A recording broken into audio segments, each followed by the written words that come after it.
Hermanos, buenas tardes.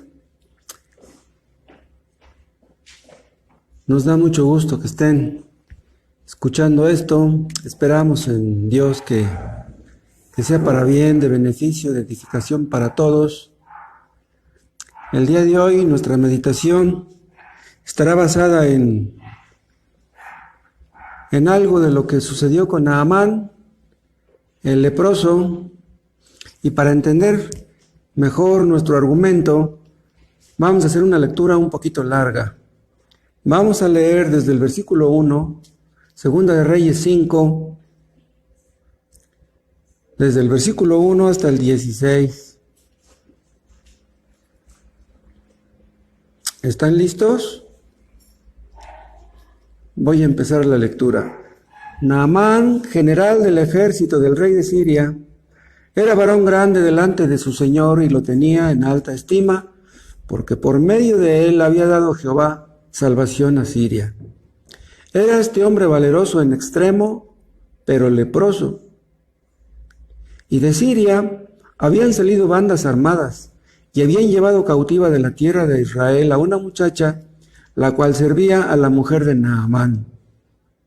Esta dijo a su señora: si rogase mi señor al profeta que está en Samaria, él lo sanaría de su lepra. Entrando Naamán a su señor, le relató diciendo: así y así ha dicho una muchacha que es de la tierra de Israel. Y le dijo el rey de Siria: anda, ve y yo enviaré cartas al rey de Israel. Salió pues él, llevando consigo 10 talentos de plata y 6,000 piezas de oro y 10 mudas de vestidos.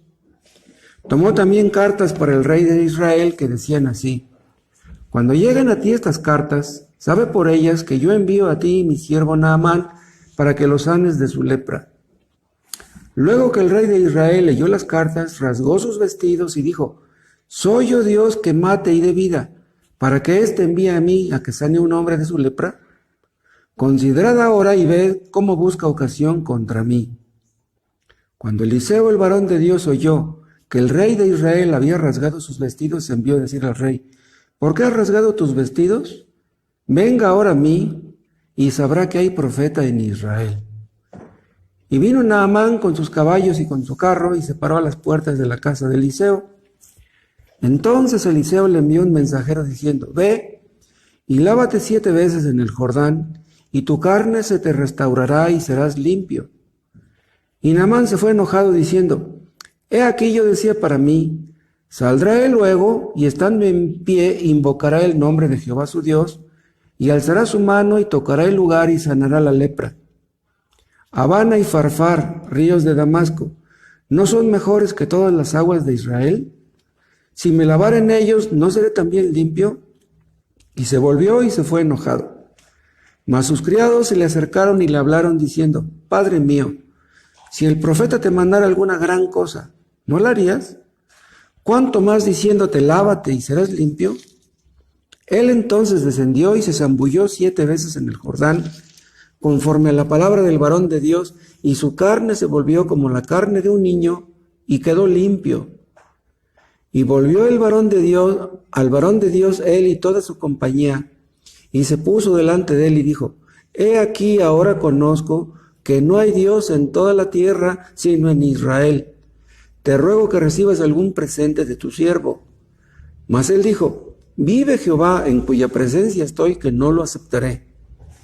Y le instaba a que aceptara alguna cosa, pero él no quiso. Hasta ahí nuestra lectura. No sé si ustedes habrán escuchado, hermanos, que la lepra es un tipo del pecado.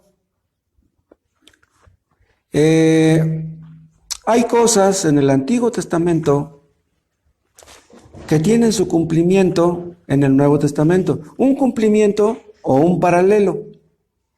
Por ejemplo, Jonás es un tipo de Cristo, pero un tipo de Cristo, ¿por qué? Porque así como Jonás estuvo en el vientre del gran pez 3 días y 3 noches, asimismo Cristo estuvo 3 días y 3 noches en la tumba. Entonces, Ustedes pueden ver el tipo en el Antiguo Testamento y pueden ver el antitipo en el Nuevo. Otra cosa, en el Antiguo Testamento había un sumo sacerdote y aquellos sumos sacerdotes eran también tipos de Cristo. ¿Por qué? Porque Cristo es nuestro sumo sacerdote. Cristo hace lo que aquellos sumos sacerdotes no podían hacer. Aquellos sacerdotes eran mortales, pero Cristo es inmortal. Los corderos que eran sacrificados en los altares en el Antiguo Testamento eran corderos sin defecto, y esos corderos también eran un tipo de Cristo. Cristo es el cordero sin mancha y sin contaminación. Cristo es el cordero que sí quita el pecado del mundo. Pero yo les decía que la lepra es un tipo del pecado. ¿En qué sentido es un tipo del pecado? Vean, la lepra era una enfermedad contagiosa. El pecado es súper recontra contagioso.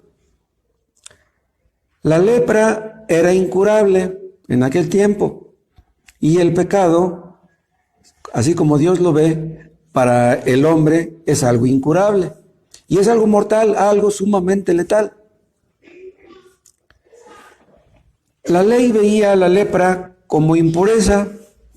Vean, en el Antiguo Testamento la lepra era vista no como una enfermedad, sino como una impureza. Y para diagnosticar la lepra, se requería de un sacerdote, no de un médico. ¿Por qué? Vean, solamente los sacerdotes podían diagnosticarla. Pero escuchen, no que los médicos no pudieran, sino que no deberían. ¿Me explico?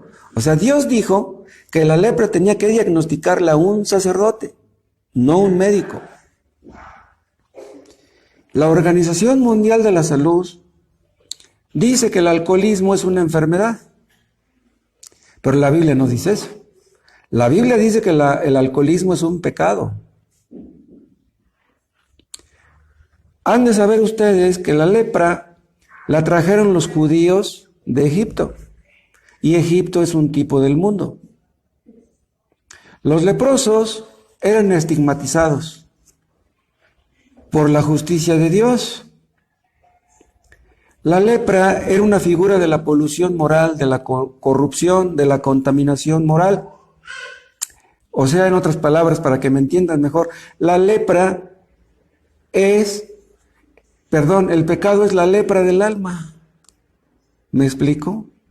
El pecado es la lepra del alma, algo que nadie puede curar excepto Dios. La lepra y el pecado se parecen por su impureza, se parecen por su infección, se parecen por su contagio. La lepra era algo que se extendía fácilmente. Pero vean, los sacerdotes podían diagnosticarla, pero no podían curarla. Pero vean, Cristo no solamente diagnostica el pecado, Él es el único que puede curarlo. Es el único que puede quitarlo. Había diferentes niveles de lepra. Había una lepra que cundía en la piel, en la superficie, que apenas se veían unas cuantas manchitas. Lo más probable es que esa clase de lepra era la que tenía Naamán, una lepra que apenas empezaba. ¿Por qué? Porque él podía cumplir con sus funciones de general del ejército de Siria. Si su lepra hubiera sido más avanzada, más profunda, no hubiera podido hacer eso. Había otra lepra que era un poquito más profunda, pero había otra que estaba ya bien metida en la carne. Esa era completamente incurable. Y eso nos indica, vean, que hay pecadores que apenas empiezan su carrera de pecado, niños que apenas empiezan a mentir, que apenas empiezan a tomar lo ajeno. Pero hay jóvenes ya de 13, 14, 15 años que ya son capaces de robar en grande, que andan armados, que venden droga y cosas por el estilo. Pero hay un pecado, hay personas que se han sumido tanto que se han profundizado tanto en el pecado que ya nadie quiere estar ahí junto a ellos. Son personas que han pecado tanto, que están tan leprosos y que su lepra es tan contagiosa que ya nadie se les puede acercar. Ahora ya hay cura para la lepra, en la misericordia de Dios. Pero en aquel tiempo era incurable y era terrible. Ustedes habrán visto esa película de Ben-Hur. Una de las escenas más conmovedoras de esa película es cuando Ben-Hur va a buscar a su mamá que está leprosa en el Valle de los Leprosos y se acerca a ella y la abraza.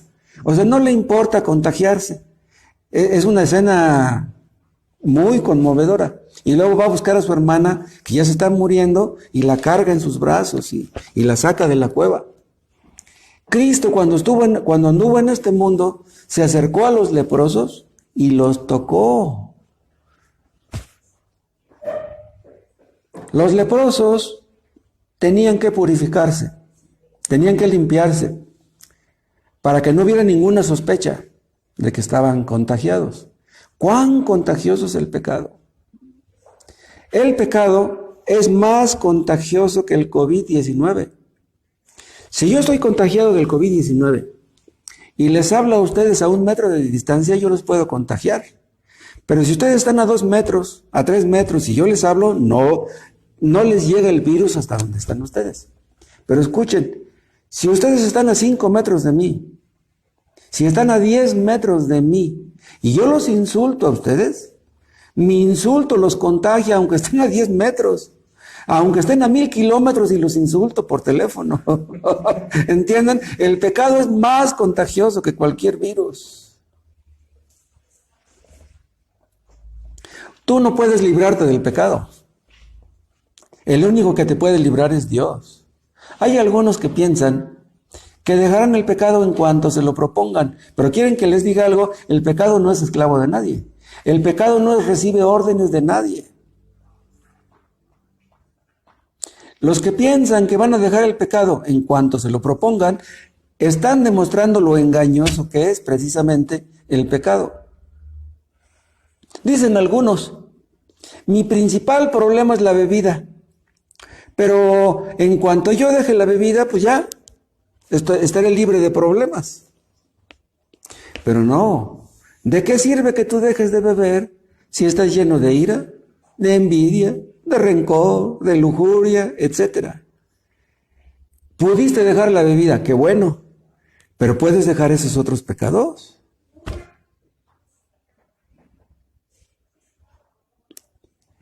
Vamos a analizar la condición de Naamán.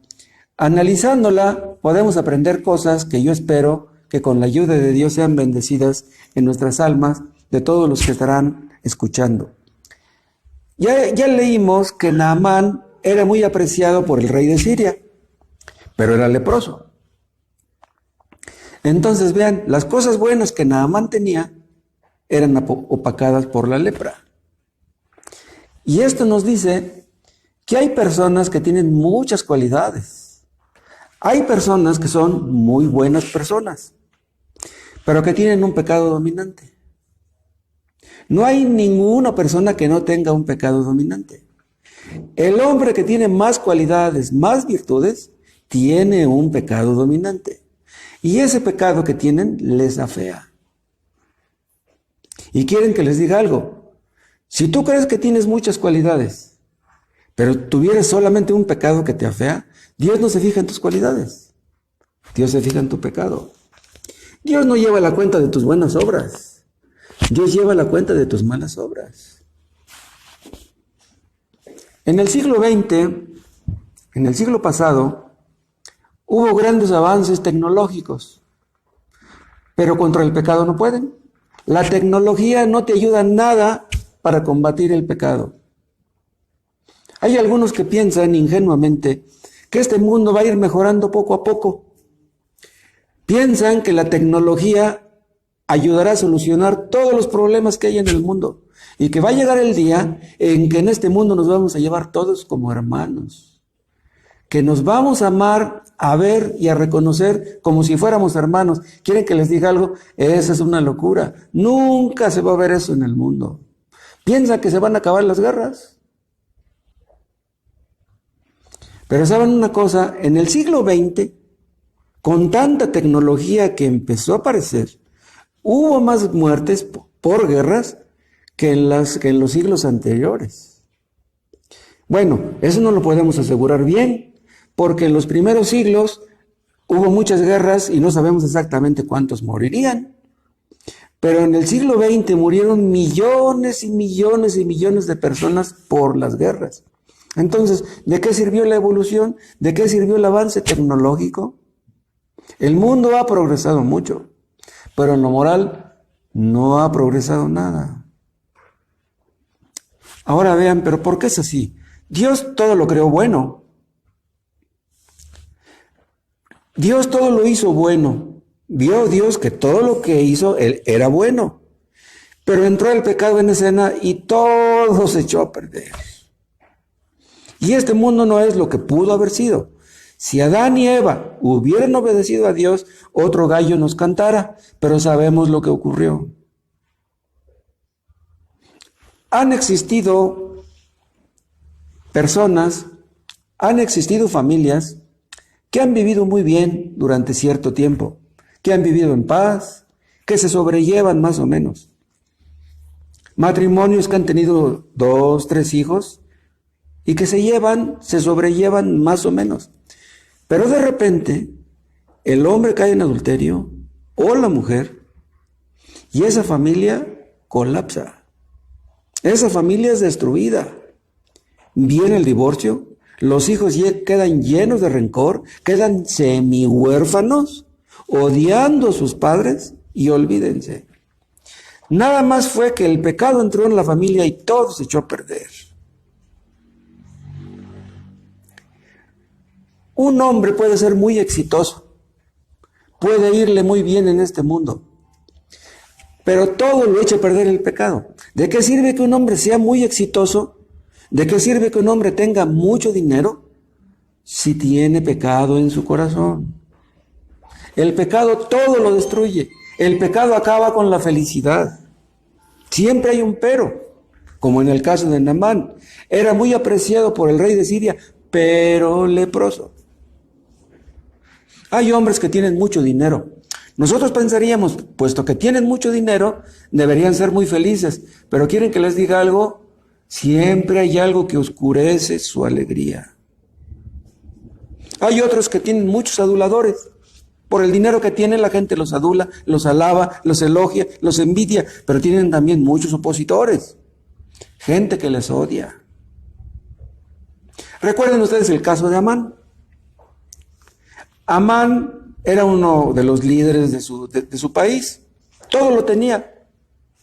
El rey estaba a su favor. Todo lo tenía. Pero ¿qué era lo que le quitaba la felicidad? Que Mardoqueo no inclinaba su rodilla delante de él. El hecho de que Mardoqueo no doblara su rodilla ante él le llenaba de furia. Si todos se inclinan ante mí, ¿por qué Mardoqueo no hace lo mismo? No estaba satisfecho con que tantos lo admiraran. Entonces, la causa de la infelicidad de Amán, ¿estaba en Mardoqueo? No, estaba en su propio pecado. Hermanos, nunca debemos creer que si somos infelices, otras personas sean culpables de nuestra infelicidad, porque nunca es así. Nadie es culpable de que nosotros seamos infelices. Si somos infelices, el problema está en nuestro pecado. Naamán era un hombre admirado, tenía mucho poder, era apreciado por el rey de Siria, tenía mucha influencia, pero era leproso. Hay actores, hay deportistas, hay cantantes que son muy famosos, pero que son leprosos. Tienen mucho dinero, pero son leprosos del alma. El pecado impide que los hombres tengan paz. Pero está escrito, no hay paz para los malos, dice Jehová. Si tú andas en pecado, no puedes tener paz. Dios se compromete a eso. No puedes tener paz. Ahorita ríes. Pecas, ahorita ríes. Ahorita cantas, pero espérate para mañana. El pecado lo echa todo a perder. Hay personas que llegaron a caer en el alcoholismo. Empezaron con una cerveza. Pues, ¿qué tanto es una cerveza? Pues me tomo 2. Pues me tomo 3. ¿Cuál era su intención? Divertirse. ¿Tiene algo de malo que la persona se divierta? No. Pero vean, lo que empezó como un juego terminó en el alcoholismo. Y terminaron perdiendo su trabajo y terminaron perdiendo su familia por culpa del alcoholismo. Esa no era su intención, pero eso les llevó. El pecado lo echa todo a perder. Los adúlteros, cuando adulteran, ¿cuál es su intención? Pues quieren pasar un rato agradable, quieren divertirse un rato, pero ¿cómo terminan? ¿Saben qué es lo que hace el pecado? Nos hace infelices. Si tú ahorita estás disfrutando del pecado, eso no quiere decir que vas a disfrutar siempre.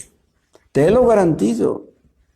¿Saben ustedes qué es lo que hace el pecado? Es como el veneno de la serpiente. La serpiente te muerde y el veneno entra suavemente. Pero espérate al ratito. El problema que tenía Naamán le hacía desgraciado. Y donde quiera que hay pecado, hay desgracia, hay amargura, hay resentimiento, hay aflicción. Invariablemente, indefectiblemente. Hay muchos que se preguntan por qué el pecado está como está, y aquí está la respuesta.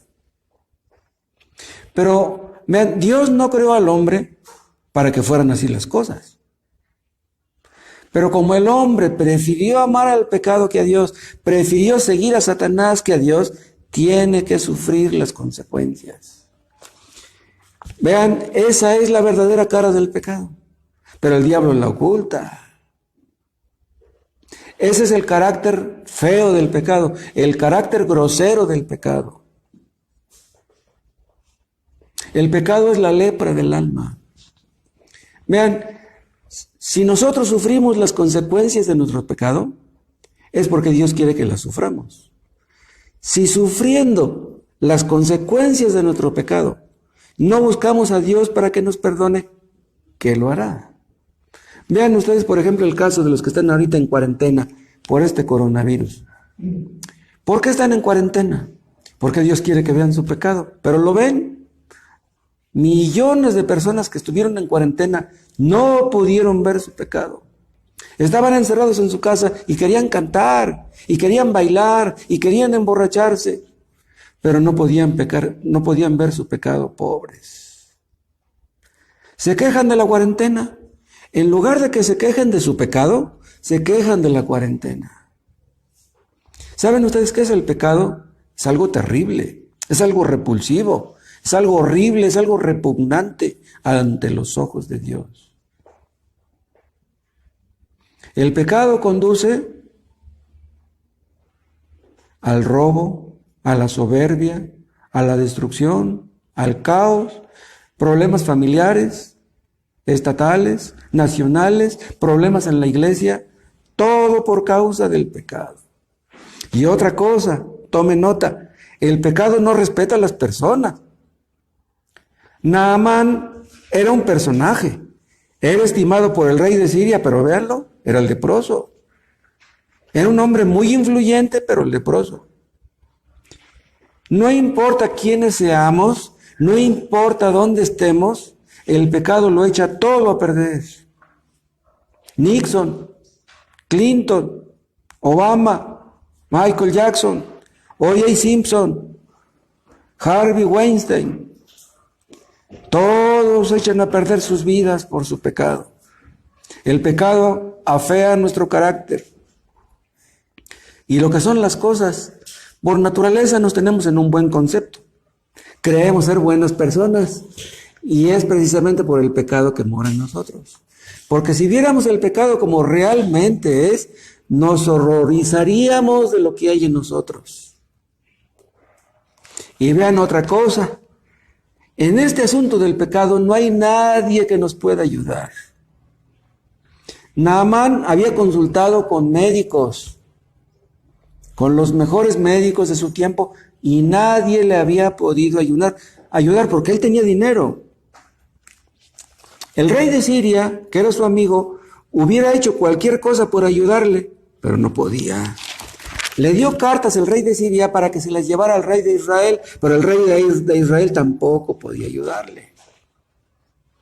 Pero vean, Naamán supo que en Samaria había un profeta de Dios y que él lo podía sanar de su lepra. Y allá fue a buscar a Eliseo. Es lo que dicen los primeros versículos del capítulo 5 de Segunda de Reyes. Los médicos no lo pudieron ayudar, ni los brujos, ni los curanderos. Desde los inicios del mundo, los hombres han sufrido las consecuencias de su pecado y han tratado de enfrentar esas consecuencias sin éxito. Tú no puedes. Las consecuencias de tu pecado tú no las puedes librar. No puedes pasarlas por alto. Los filósofos, los intelectuales, los gobernantes, los políticos no pueden ayudarte contra el pecado. Ninguno puede. ¿Saben qué hicieron los gobiernos socialistas? Ellos pensaban que el socialismo iba a acabar con la desdicha, con la pobreza, con la infelicidad. Ellos pretendían que todos fueran iguales en esa sociedad. Pero ¿sabemos lo que pasó? Los socialistas, los comunistas fracasaron. Hay legisladores de naciones democráticas que establecieron nuevas leyes tratando de ayudar a la gente pobre.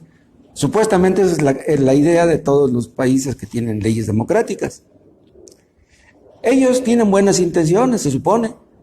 Quieren que la gente viva bien. Pero estamos viendo que no pueden. El pecado todo lo echa a perder. El problema no está en las leyes. Tú puedes promulgar las mejores leyes. ¿Y qué con que las promulgues? Es más, ni un sistema político puede ayudar en contra del pecado. Muchos pensaron que la pobreza era la causa de las desdichas, de la infelicidad. Entonces ellos querían que el dinero se distribuyera equitativamente, que hubiera igualdad. Querían que el dinero llegara a la mayor cantidad posible de personas. ¿Creen ustedes que esa es la solución del problema? En México, el gobierno tiene buenas intenciones, ayudar a los adultos mayores. Pero ¿creen ustedes que ayudando a los adultos mayores acabarán con este problema? Nunca. Ustedes han de saber que Haití es uno de los países más pobres de América. Pero quieren que les diga algo. La ONU les ha ayudado mucho. Estados Unidos los ha apoyado mucho. En 2010 hubo un terremoto. Les llegaron millones de dólares a los de Haití. ¿En qué les ayudaron? Haití sigue siendo de los países más pobres de América. Vamos a suponer que ustedes conocieran a un hombre pobre, a un alcohólico. Esos alcohólicos que se sientan en la banqueta y que ya perdieron su familia y que ya no se bañan ni se cambian de ropa y andan con el pelo largo, etc. Regálenle ustedes a un alcohólico 1 millón de pesos. ¿Creen ustedes que van a solucionar sus problemas con 1 millón de pesos? No. ¿Saben qué va a hacer esa persona con ese 1 millón de pesos? Se va a volver loca y va a dispararles vino a todos sus amigos y en una semana ya se acabaron el 1 millón. El problema de los alcohólicos no es la falta de dinero. En 1985 hubo en México un terremoto horrible. Llegaron millones de dólares de ayuda internacional de Estados Unidos, de Canadá, de Europa. Y pregúntenme ustedes en dónde están esos millones de dólares. ¿Llegaron a los pobres, a los que perdieron sus hogares realmente? Yo les aseguro que no. Y quieren que les diga algo. Hay personas que si les regaláramos dinero, en lugar de ayudarles, les perjudicaríamos. Hay países muy ricos y muy infelices. Por ejemplo, Estados Unidos e Inglaterra son 2 de los países más ricos del mundo. ¿Y quieren que les diga algo? En esos 2 países es donde más abundan los ateos. Es donde más abundan los apóstatas.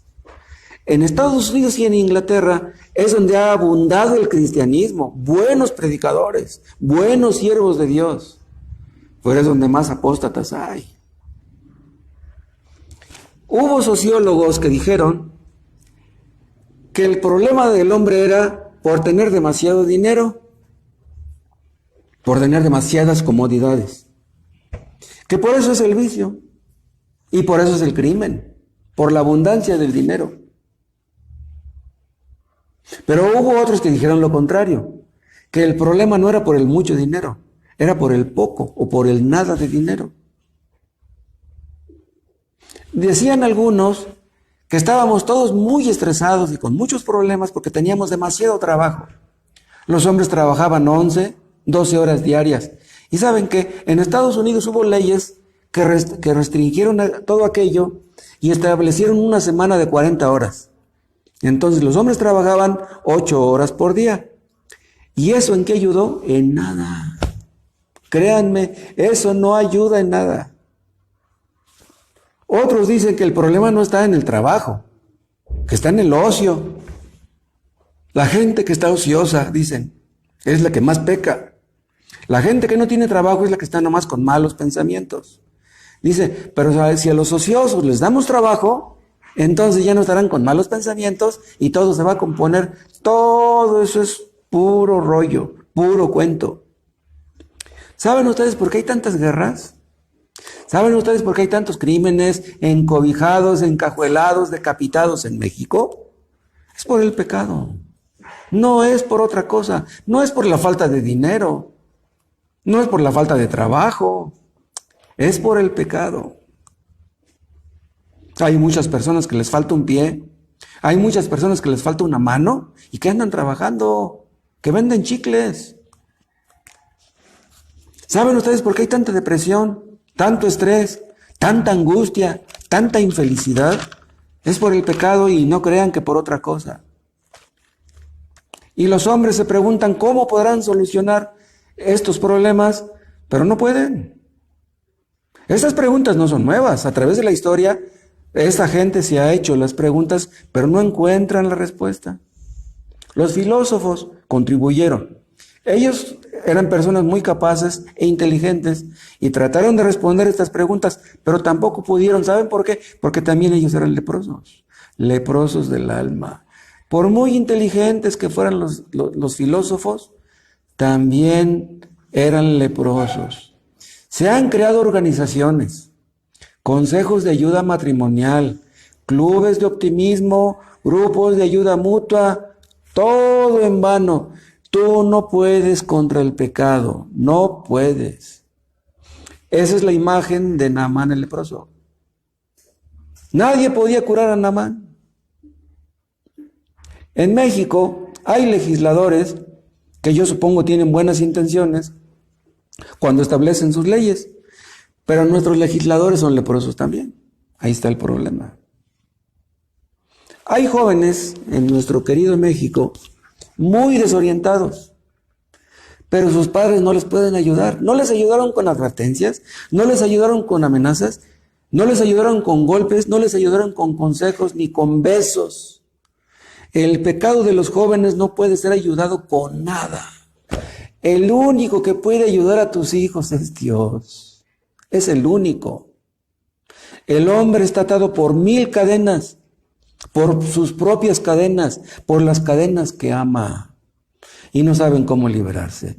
El único que te puede liberar de tus cadenas es Cristo. Ven a Él y Él te liberará. Romperá tus cadenas, romperá tus ataduras. El hombre no sabe cómo tratar este problema. Es un problema formidable. Naamán se sentía impotente. Naamán no sabía dónde encontrar la solución. Pero vean, llegó a la casa de Eliseo. En aquel tiempo, Eliseo era famoso. Su fama no solamente estaba en Samaria, su fama había llegado a Siria. Siria es el país que está pegado a Israel, exactamente hacia el norte.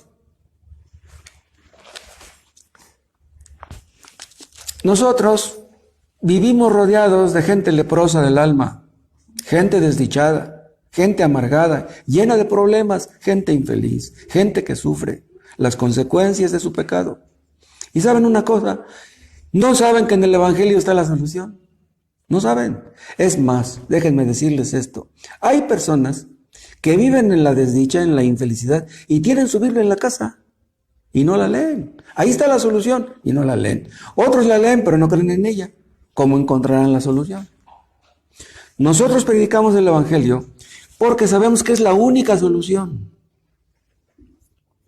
Esa enfermedad que tú tienes en el alma, solamente Dios la puede curar. Pero si tienes la Biblia y no la lees, y si la lees y no crees en ella, seguirás igual. Aquí en la Biblia tienes un remedio seguro, y escúchame, es gratis. Pero los hombres no creen en eso, se les hace demasiado maravilloso. Los hombres están confundidos, desesperanzados, pero no encuentran la salida. Pero tienen la solución a la mano, tienen cerca el Evangelio, pero no buscan ahí la solución. ¿Cuántos estarán ahorita en cuarentena y que tienen una Biblia ahí en su casa y no la leen? Y si los visitamos y les hablamos del Evangelio, ¿nos escucharán? Ellos no entienden que la respuesta está a su alcance. Hay hombres que están preocupados por las grandes cuestiones.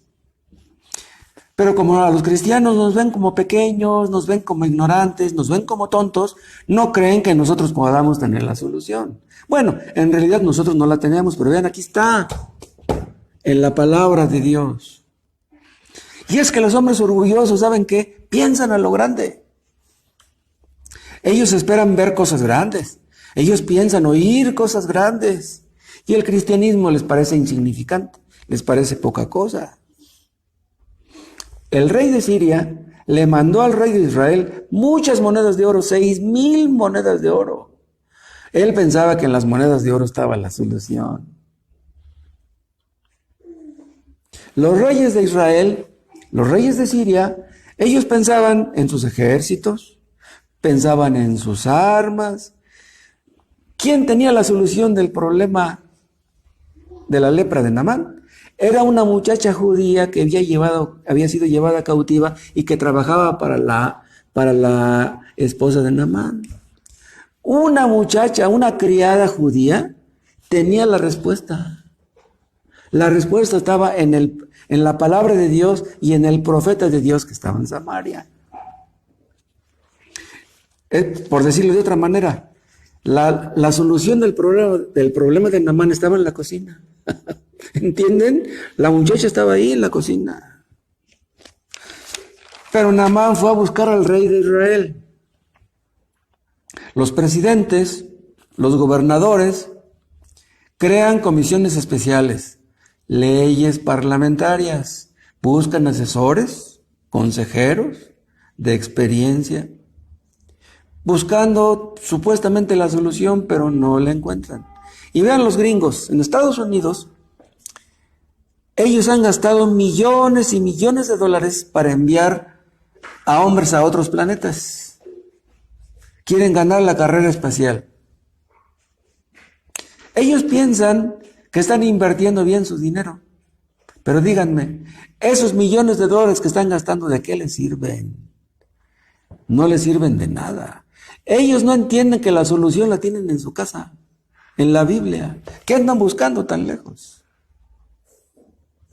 La gente que nos rodea, el mundo en general, desconoce la solución de este problema. ¿Y saben por qué? Porque la solución a este problema no es como ellos piensan.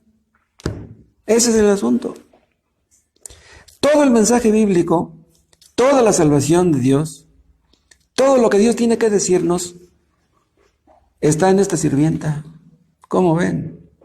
En esta sirvienta que trabaja para la esposa de Naamán. Una muchacha despreciada. Era una esclava. Una muchacha despreciada era la solución. Pero los grandes, pues piensan en los grandes, piensan en cosas grandes. Los reyes alaban a otros reyes, admiran a otros reyes, envidian a otros reyes, ignoran estas cosas. Existieron grandes imperios en la antigüedad. Todavía existen algunos. Pero ¿saben en dónde está la solución del gran problema? en Palestina. Cristo dijo, la salvación viene de los judíos. Vean lo que dijo Cristo. La salvación viene de un país pequeñito en el mapa, de los judíos. La nación de Judá era una provincia pequeñita. Los judíos siempre fueron un país pequeño, ignorado, perseguido, menospreciado, pues la salvación viene de los judíos. Cristo era judío. ¿Saben ustedes por qué Dios escogió a los judíos para ser su pueblo? ¿Los escogió por ser buenos? ¿Por ser numerosos? No eran ni una cosa ni la otra. Vean ustedes cómo Dios lo para todo de cabeza. Los hombres no pueden entender eso. Todos los países que rodeaban a Israel eran politeístas, eran animistas, eran bárbaros, eran salvajes, quemaban a sus hijos.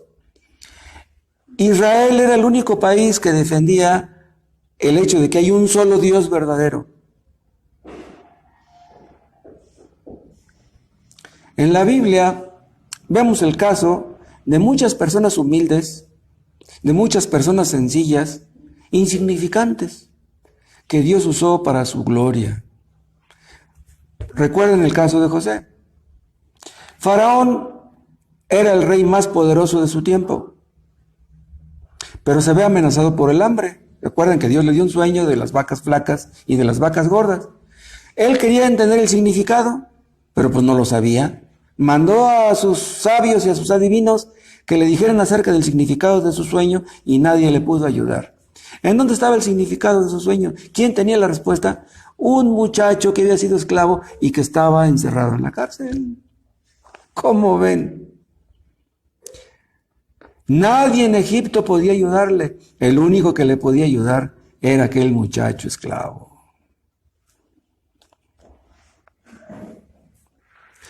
José nunca había estado en la corte. José no tenía palancas. Vean cómo este pobre muchacho, ignorado, despreciado, menospreciado, tenía la solución del gran problema.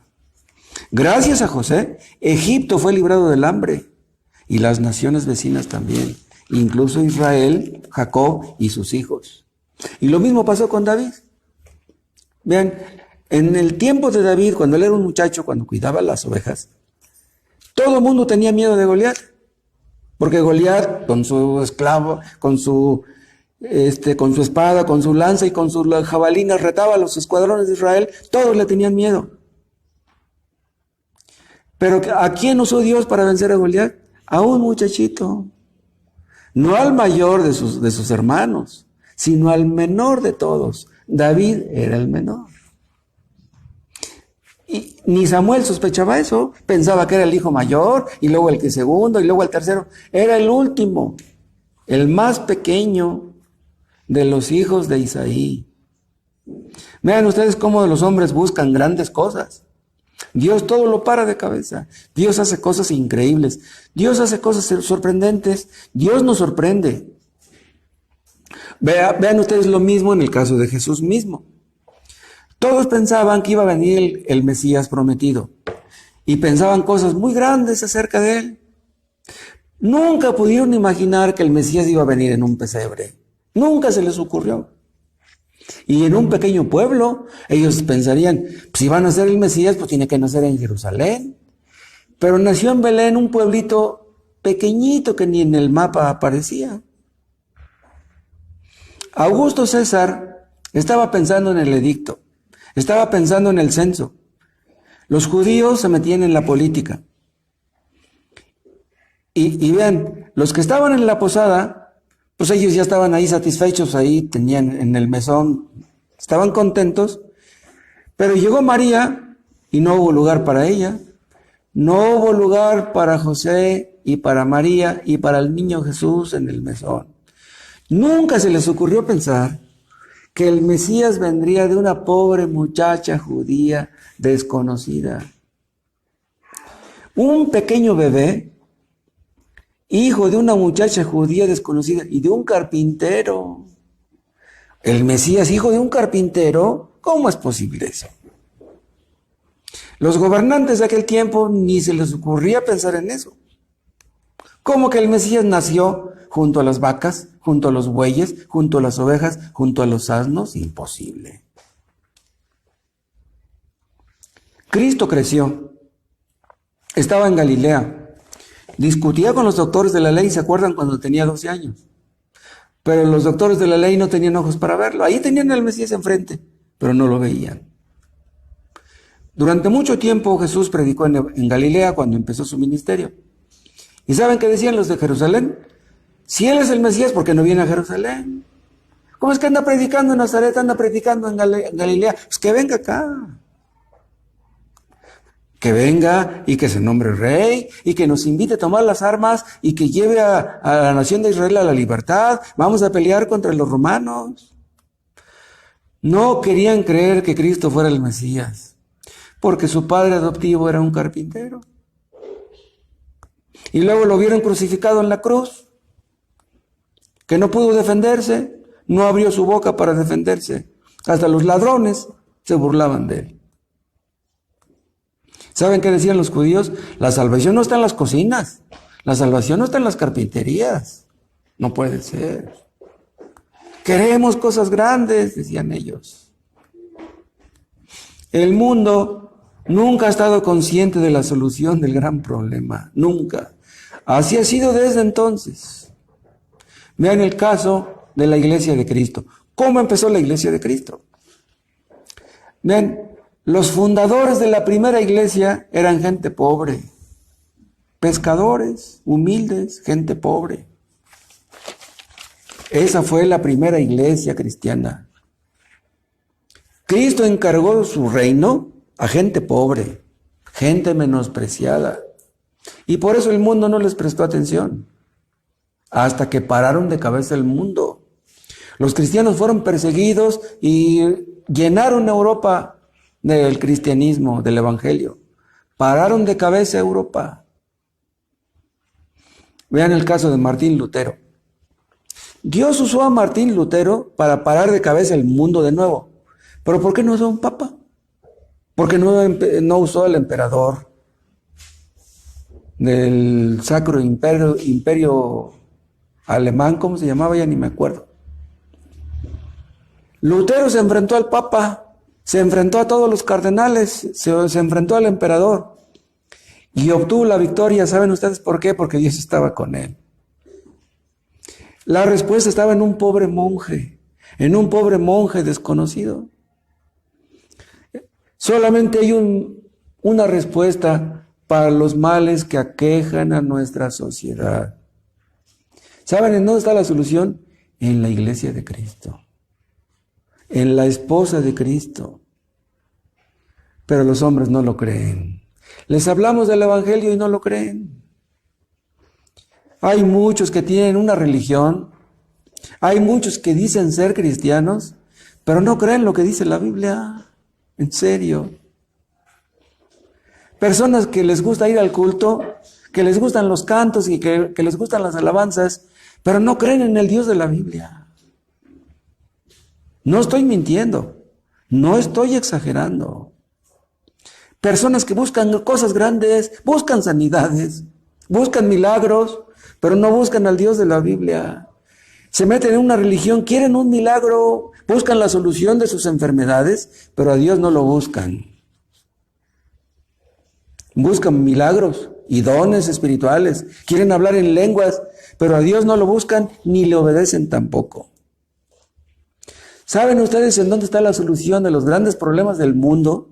Los grandes problemas de México, los grandes problemas internacionales están en la palabra de Dios, están en Dios, están en Cristo, en el evangelio. De esa solución les hablamos a ustedes, queridos oyentes.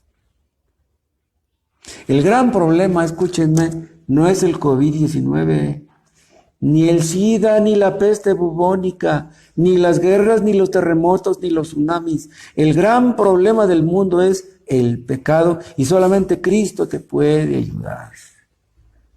Hay una respuesta, hay una solución para el gran problema y esa solución está en Cristo. La lepra del alma solamente Dios te la puede quitar, solamente Cristo te puede sanar. Un leproso le dijo a Cristo, si quieres, puedes limpiarme. ¿Qué le contestó Cristo? Quiero, sé limpio. Y se limpió. Solamente Cristo puede quitarte tu lepra. ¿Quieren que les diga algo? Solamente el testimonio de los cristianos se interpone entre el mundo y la destrucción. Este testimonio es el que Dios le dio a aquella muchacha judía que estaba en la casa de Naamán. Y es el que tenemos nosotros. Debemos llevar a esas personas que nos rodean a Dios, a Cristo. Solamente Él les puede ayudar. Nosotros no podemos curar la lepra del pecado, pero Cristo sí puede. El Evangelio de Cristo sí puede. ¿Entienden, hermanos, lo grande que es lo que tenemos entre manos? Nosotros tenemos la única solución del gran problema. No dejemos de evangelizar. No dejen de orar por sus hijos, no dejen de orar por sus parientes y vecinos. No dejen de evangelizar, hermanos. Aquella muchacha judía no podía curar la lepra, pero ella sabía que Eliseo sí podía, pero ni Eliseo. El que podía curar la lepra era el que estaba detrás de Eliseo. ¿Me explico? Esta muchacha judía provenía de un país donde el único Dios verdadero era conocido. Personas que me escuchan, personas inconversas, personas que no son cristianas que me están escuchando, nosotros no podemos salvarlos a ustedes. Nosotros no podemos ayudarles en su problema del pecado, pero Cristo puede. Y no solamente puede, Él quiere. Si ustedes vienen a Cristo, Él los recibe con los brazos abiertos. Si ustedes se arrepienten de su pecado, Él los perdonará. Él los limpiará y los dejará blancos como la nieve. Aunque estén tan leprosos, peor que Naamán, Cristo los limpiará y los salvará. Aquel evangelio que conocía aquella muchacha judía es el que yo les predico en esta tarde. Crean en Cristo, crean en el evangelio y Él los salvará. Cristo los perdonará y los salvará.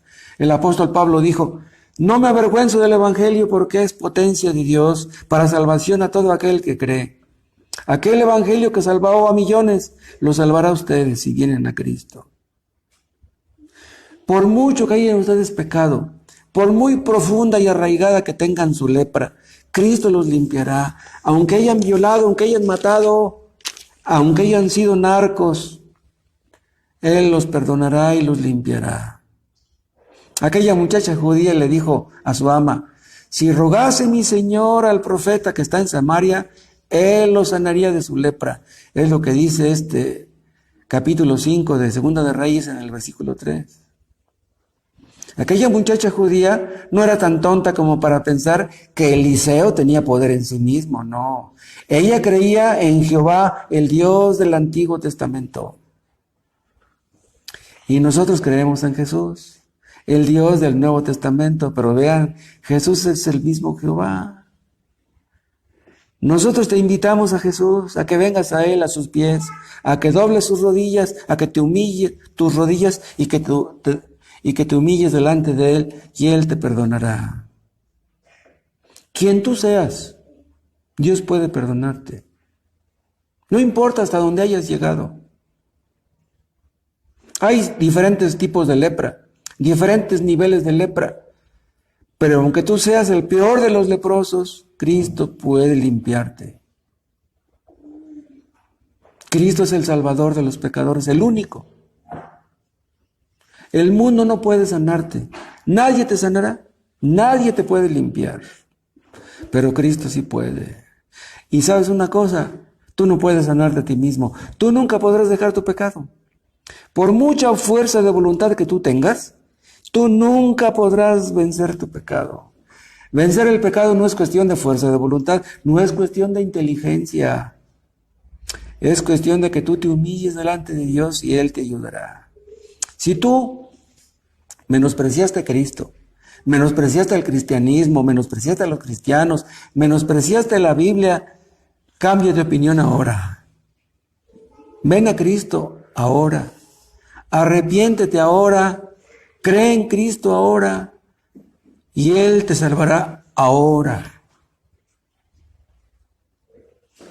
Detente por un momento. Si tú que me estás escuchando estás en cuarentena, piensa por un momento en tu pecado.